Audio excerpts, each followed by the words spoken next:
Claudine had shown Vicky the letter first thing that morning, but she had been too busy to give it more than a passing glance. Now, over mid-morning coffee in Claudine's study, she was able to absorb it at leisure.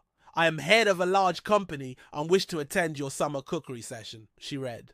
"I cannot guarantee to attend every class, and owing to this I shall require extra lessons to make up for those I miss.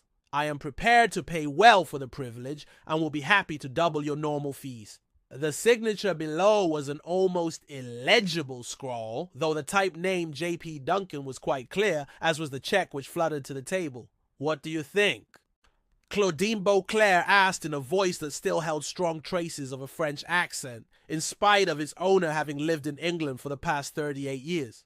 "Shall we take her or not?" "How can we refuse?" Vicky answered. It's a fantastic offer. The woman's obviously some high-powered executive with a bigger expense account than sense. But in any case, as we're a cookery school, I think we should be allowed the license of taking a baker's dozen." Claudine chuckled.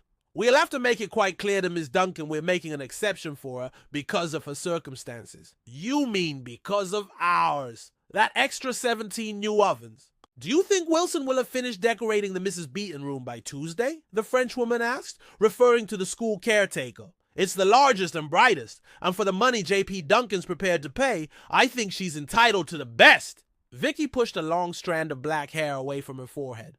"I've already spoken to Wilson, and he'll work over the weekend if need be." Claudine sighed. "How could I ever manage without you, ma chère? You know what I'm thinking almost before I do. I'll put that theory to the test right now by agreeing to give this woman the extra tuition she's asked for. As you say, she's entitled to the best, and after you, that's me. Dr. Farley told me your blood pressure's up again, and he wants me to make sure you don't overdo things." "As if I could with you around." Light blue eyes rested affectionately on Vicky.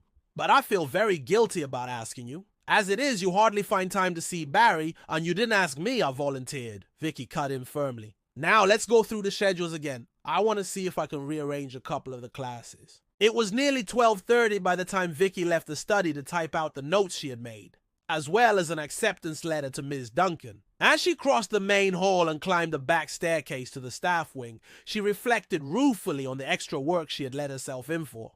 Barry would not be pleased. They saw little enough of each other as it was, and he had remarked on it at the weekend. "You're more elusive than Garbo," he had complained.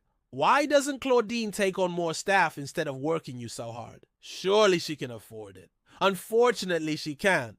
Our teacher-pupil ratio is very high, and she barely makes ends meet because of it." Barry had looked surprised. If she doesn't make much with a school full to capacity, what would happen if she was suddenly hit by the recession? "That's extremely unlikely. We have a waiting list long enough to fill another school. In that case, you ought to try to cram in a few more students." "That's not Claudine's way," said Vicky.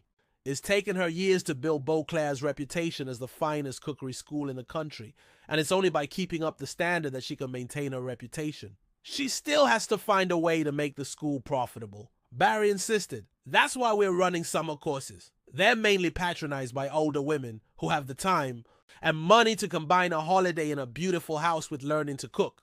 And meanwhile, you're her willing slave." "Yes," Vicky said with unusual sharpness.